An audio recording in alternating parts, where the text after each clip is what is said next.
Heureux ceux qui procurent la paix, car ils sont appelés fils de Dieu. Matthieu 5, 9.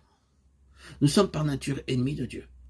Lorsque nous naissons de nouveau, nous devenons enfants de Dieu. Lorsque vous êtes nés de nouveau, vous devenez quelqu'un qui procure la paix. Alors, des ennemis de Dieu deviendront des amis de Dieu à travers vous. Ce ministère vous est donné comme privilège en tant qu'enfant de Dieu. Dieu vous parle-t-il? Suis-moi, suis-moi.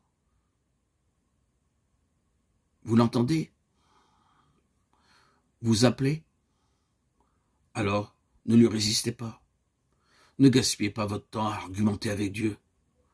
Combien le diable essaie de nous empêcher d'obéir à Dieu.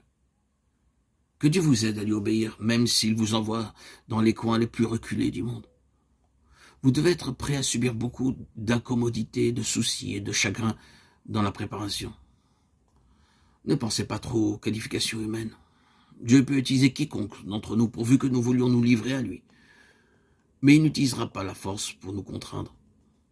C'est seulement quand j'ai dit à Dieu « Je te donne ma vie » qu'il m'a pris et utilisé. Alors, il m'a éduqué à sa manière. Il m'a fait traverser beaucoup d'épreuves douloureuses et je remercie Dieu pour toutes. Je voudrais vous exhorter à lui obéir maintenant. Dites-lui « Prends ma vie, utilise-la comme tu veux ». Lorsque nous le donnons au Seigneur Jésus-Christ, il peut produire par nous une merveilleuse musique céleste. Livrez-vous à lui. Répondez-lui et dites « Mon Seigneur, je veux te suivre, prends ma vie, fais de moi ton témoin, utilise-moi pour ta gloire. Je désire me dépenser moi-même pour toi. » Alors que vous êtes encore jeune, donnez-lui votre vie. N'attendez pas de vieillir. Heureux ceux qui procurent la paix, car ils sont appelés fils de Dieu. Ils satisferont Dieu. Heureux ceux qui sont persécutés pour la justice, car le royaume des cieux est à eux. Matthieu 5, 10. Il y a quelques années de cela, un musulman vint me voir et me dit qu'il voulait devenir chrétien. Il était diplômé de l'université. « Êtes-vous allé à des réunions ?» lui demandai-je. « Non, répondit-il. Je lui demandai comment s'intéresse-t-il alors à l'évangile. Il me dit qu'un jour il était parti voir un ami hindou dans le voisinage. Il y avait une petite véranda devant la maison de son ami. Tandis qu'il se tenait là, quelqu'un vint pour balayer et mit sa poubelle dans un coin.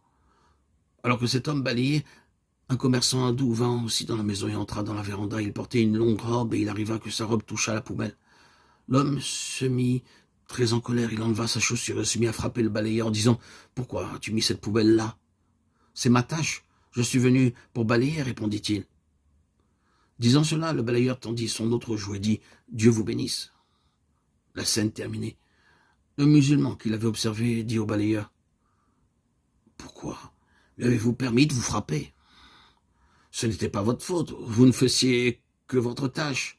C'est entièrement de sa faute.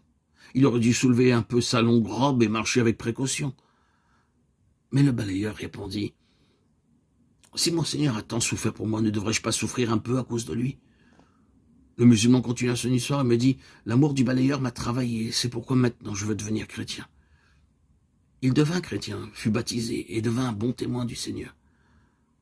L'amour peut être répandu dans les cœurs des autres si nous endurons la persécution avec patience.